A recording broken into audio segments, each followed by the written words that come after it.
안녕하십니까, 박준호 강사입니다. 한 주간도 잘 지내셨습니까? 오늘은 사도들의 복음 증언이라고 하는 제목으로 네 번째 강의를 진행하려고 합니다. 사도행전 2장 32절에서 36절까지의 본문을 가지고 강의를 진행하려고 하는데요. 먼저 한번 읽어보겠습니다. 예수를 하나님이 살리신지라 우리가 다 이 일의 증인이로다. 하나님이 오른손으로 예수를 높이심에 그가 약속하신 성령을 아버지께 받아서 너희가 보고 듣는 이것을 부어주셨느니라. 다윗은 하늘에 올라가지 못하였으나 친히 말하여 이르되 주께서 내 주에게 말씀하시기를 내가 내 원수로 내 발등상이 되게 하기까지 너는 내 우편에 앉아있으라 하셨도다 하였으니 그런즉 이스라엘 온 집은 확실히 알지니 너희가 십자가에 못 박은 이 예수를 하나님이 주와 그리스도가 되게 하셨느니라 하니라. 아멘. 복음을 주제로 하는 네 번째 시간입니다. 우리는 복음과 관련해서 한 가지를 더 알아야 합니다. 무엇일까요? 우리가 믿는 복음, 우리가 믿고 알고 있는 이 복음은 사도들의 증언 위에 서 있다라고 하는 사실입니다. 따라서 사도들이 증언하는 복음이 아닌 다른 복음을 우리가 알고 믿고 있다면 그것은 진짜 복음이 아니라고 할 수 있습니다. 오늘 이 사도들이 증언한 복음에 대해서 함께 살펴보도록 하겠습니다. 우리가 오늘 살펴볼 이 사도들이 증언한 복음에는요, 두 가지 특성이 있습니다. 이 특성 때문에 기독교가 다른 종교와 구분이 되는데요. 그 두 가지 특성부터 한번 보도록 하겠습니다. 첫 번째입니다. 사도들이 증언한 복음은요, 객관적인 역사성을 가지고 있습니다. 32절 한번 다시 읽어볼게요. 32절에서는 이렇게 말을 합니다. 이 예수를 하나님이 살리신지라 우리가 다 이 일의 증인이로다 라고 말하고 있죠. 사도들은요, 자신들의 생각을 지어서 말하지 않았습니다. 그들은 자신들이 직접 보고 목격한 그대로를 증언하였습니다. 사도들이 무엇을 보았습니까? 구약 성경에서 약속하고 예언된 사건, 성경대로 그리스도께서 십자가에서 죽으시고 장사되셨으며 사흘 만에 부활하셔서 제자들에게 나타내 보이신 일, 바로 그 일을 보았습니다.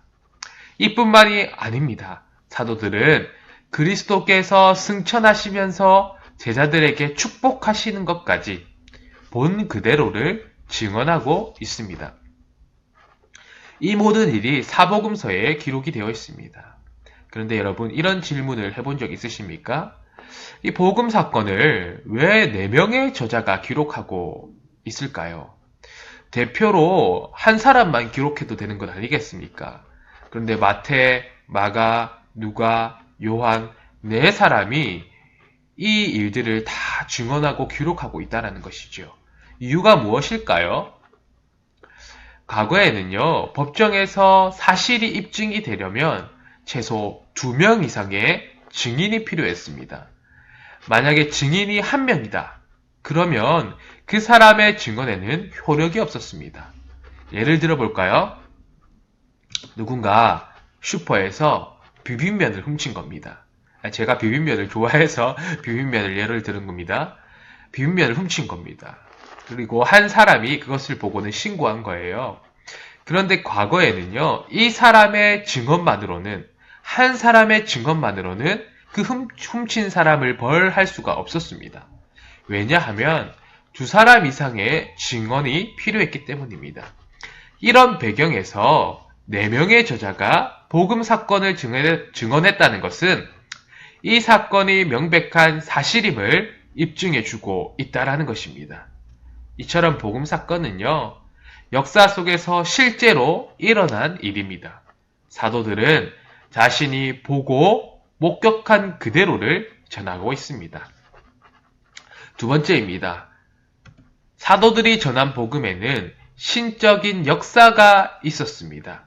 이 신적인 역사가 무엇일까요? 성령의 역사하심을 말합니다. 33절입니다. 하나님이 오른손으로 예수를 높이심에 그가 약속하신 성령을 아버지께 받아서 너희가 보고 듣는 이것을 부어주셨느니라. 예수님은 승천하시면서 제자들에게 한 가지를 약속하셨죠? 어떤 약속을 하셨습니까? 보혜사를 보내겠다라고 약속하셨습니다. 보혜사란 무엇입니까? 자기 백성을 도우시고 보살펴 주는 분이라는 말입니다. 제자들은 예수님이 승천하시려고 하자 심히 걱정이 되었습니다. 이제 누가 자기들에게 말씀을 가르쳐주고 보살펴 줄지를 걱정했던 거죠.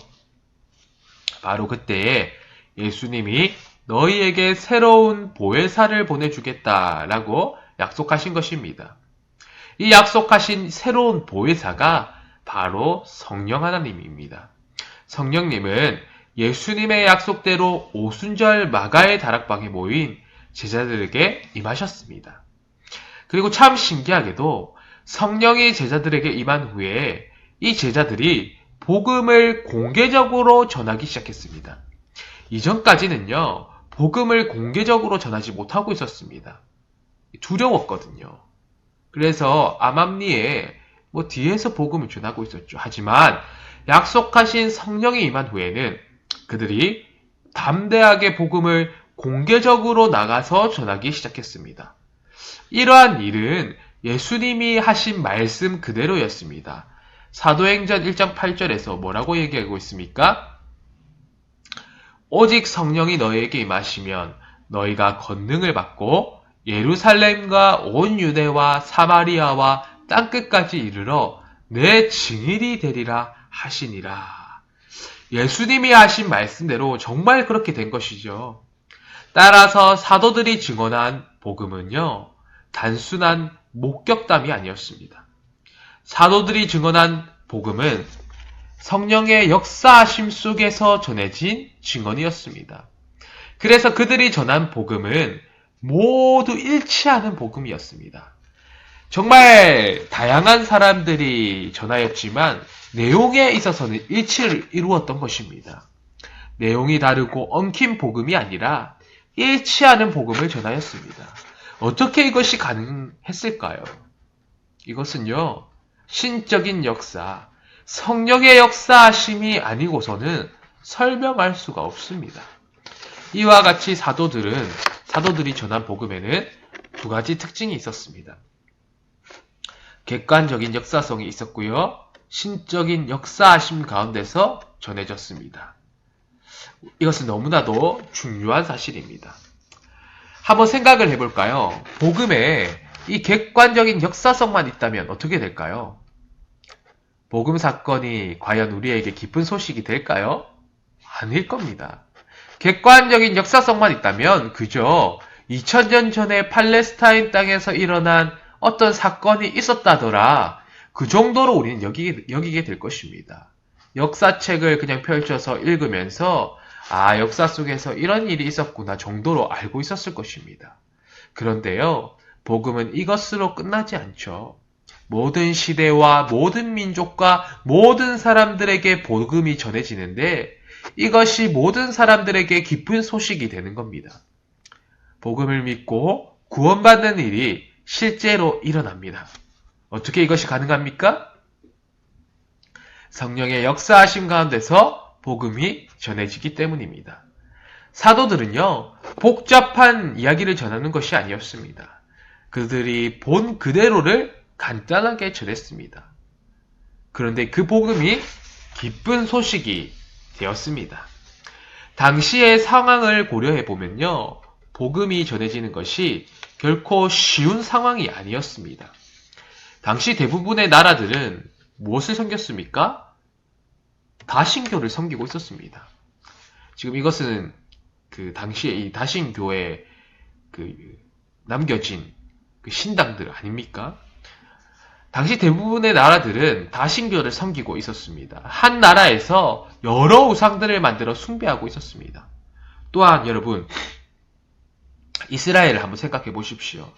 그들이 국력이 강한 나라였습니까? 아니었습니다. 이스라엘은 세계를 제패한 그런 힘 있는 나라가 아니었습니다. 무력으로 종교를 강요할 수 있는 나라가 아니었던 것이죠. 오히려 맨날 얻어터지는 그런 약한 나라였습니다. 복음이 전해지는 조건에 있어서는 최악의 조건이었던 것이지요. 하지만 이 복음은 모든 나라, 모든 시대, 모든 민족을 초월하여서 깊은 소식으로 전해졌습니다. 심지어 첨단 과학 시대를 살아가는 오늘날에도 말입니다. 이것은 전적으로 성령의 역사가 있기 때문에 가능한 일입니다. 그렇습니다. 복음은 이 성령의 역사하심 위에 서 있습니다. 사도들의 증언 위에 서 있습니다. 그래서 사도들은요, 지겨울 만큼 자신들이 이 복음 사건의 증인이라고 말하고 있습니다. 사도행전 2장 32절 이 예수를 하나님이 살리신지라 우리가 다 이 일의 증인이로다. 사도행전 3장 15절 생명의 주를 죽였도다. 그러나 하나님이 죽은 자 가운데서 그를 살리셨으니 우리가 다 이 일의 증인이라. 사도행전 5장 32절 우리는 이 일의 증인이요 하나님이 자기에게 순종하는 사람들에게 주신 성령도 그러하니라 하더라. 사도행전 5장 32절입니다. 사도들은 보고 경험한 그대로를 사람들에게 전하였습니다. 그것이 우리가 믿는 복음입니다. 사도 바울은 처음부터 이 사실을 말했죠. 사도들이 전한 복음 외에 다른 복음은 없다라고 말을 했습니다. 갈라디아서 1장 8절입니다. 그러나 우리나 혹은 하늘로부터 온 천사라도 우리가 너희에게 전한 복음 외에 다른 복음을 전하면 저주를 받을지어다. 사도들이 전한 복음 외에 다른 복음은 없다라고 강력하게 이야기를 했죠. 다른 복음은 가짜입니다. 그럼에도 역사 속에서 가짜 복음은 늘 발생해 왔습니다. 우리 이런 혹시 이야기를 들어보셨습니까? 어떤 목사님들이 나에게 기도하면 받으면 이빨이 금이빨이 된다. 뭐 그런 식으로 나에게 기도받으면 하나님이 당신 부자되게 해준다. 또 아니면 나에게 기도받으면 당신들 코로나에 절대 걸리지 않는다. 아무리 돌아다녀도 코로나에 걸리는 법이 없다. 뭐 이런 식으로 선동하거나 말하는 분이 있을 수 있습니다. 이런 말들은 복음일까요? 복음이 아니지요? 성경 어디에도 이런 말이 없습니다. 이게 다 무엇입니까? 거짓 복음입니다. 사도들이 증언한 복음 외에 다른 복음은 없습니다. 이러한 일들이 1세기에도 곧장 일어났습니다. 고린도 교회 안에 이런 일이 일어났는데요. 바울은 고린도 교회 성도들을 향하여서 강력하게 말을 합니다. 고린도후서 11장 4절입니다. 만일 누가 가서 우리가 전파하지 아니한 다른 예수를 전파하거나 혹은 너희가 받지 아니한 다른 영을 받게 하거나 혹은 너희가 받지 아니한 다른 복음을 받게 할 때에는 너희가 잘 용납하는구나. 1세기에도 이런 일이 있었던 것입니다. 사랑하는 여러분, 우리는 어떠합니까? 사도들이 증언한 복음을 그대로 믿고 있습니까? 우리가 아는 예수님은 사도들이 증언한, 전한 예수님인가요?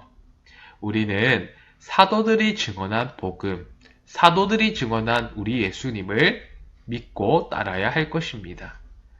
그러면 우리가 이것을 어떻게 확인할 수 있을까요? 내가 사도들이 증언한 복음을 믿고 있는가? 사도들이 전하고 있는 그 예수님을 내가 잘 믿고 있는가? 그걸 어떻게 확인할 수 있을까요? 오늘 본문을 통해서 우리가 확인할 수 있는데요. 사도들이 증언한 복음을 믿는 자들에게는 합당한 증거가 나타납니다. 어떤 증거일까요? 본문 36절을 한번 보겠습니다. 그런즉 이스라엘 온 집은 확실히 알지니 너희가 십자가에 못 박은 이 예수를 하나님이 주와 그리스도가 되게 하셨느니라 하니라. 아멘. 우리가 사도들이 증언한 복음을 믿는다면 두 가지 증거가 나타납니다. 무엇이냐면 예수님을 그리스도로, 예수님을 주로 고백하게 됩니다. 예수님을 그리스도로, 예수님을 주로 고백하는 사람은 사도들이 증언한 복음을 믿고 있는 사람들입니다. 우리는 이 호칭이 구분되는 것을 잘 알아야 하겠죠? 복음을 믿는 자는 먼저 예수님을 그리스도로 고백하게 됩니다. 이 그리스도를요, 히브리어로 우리가 말하면 메시아입니다. 즉, 복음을 믿는 자는 예수님을 구세주로 믿고 고백한다는 것이죠. 우리를 죄에서 구원하신 구원자로 믿는 것입니다. 여러분은 예수님을 나를 구원하신 구세주로 믿으시는지요? 그렇다면 사도들이 증언하는 복음을 믿는 것입니다. 본문은 이어서 구세주인 그리스도께서 지금은 하나님 보좌 우편에 앉아 계시다라고 말하고 있습니다. 이 말은 예수님이 복음 사건 이후에 그저 쉬고 계시는 것이 아님을 말해주는 것입니다. 우리 예수님은 지금도 여전히 우리의 그리스도로, 구원자로, 구세주로 일하고 계십니다. 사도들이 증언하는 그 복음을 믿는 자들에게 구원을 베풀어 주고 계십니다. 또한 예배의 자리에 나오는 우리를 위하여 일하고 계시지요. 하나님 아버지께로 우리를 인도하는 일, 예배 가운데서 연약한 우리의 영혼에 생기를 주시고 생명을 주시는 바로 그 일을 하고 계십니다. 또한 복음을 믿는 자는 예수님을 주로 고백하는 자입니다. 예수님은 모든 사람들의 주가 되십니다. 여기서 말하는 주는 우리의 주인, 우리 삶의 주인이 되신다는 것입니다. 예수님은 모든 사람들의 사실은 주가 되시는 분입니다. 왜냐하면 우리 예수님은 온 땅을 통치하시고 다스리시는 분이기 때문입니다. 하지만 모든 사람들이 이 예수님을 알고 주로 고백하지는 않습니다. 복음을 믿는 자만이 예수님을 주로 고백하는 것이지요. 우리는 이 주인이라고 하는 개념을 잘 이해해야 합니다. 세상적인 개념으로 이해해서는 안 되죠. 왜냐하면 우리 세상 속에서는 주인들에게 당한 것이 많다 보니까 이 주인에 대한 시선, 그 시선이 부정적일 때가 많이 있습니다. 우리 예수님을 그 세상 사람들이 갑질하는 그런 주인 정도로 여겨서는 안 될 것입니다. 예수님이 주라고 하시는 것은 온 우주를 통치하시고 다스리시는 주가 되신다는 말입니다.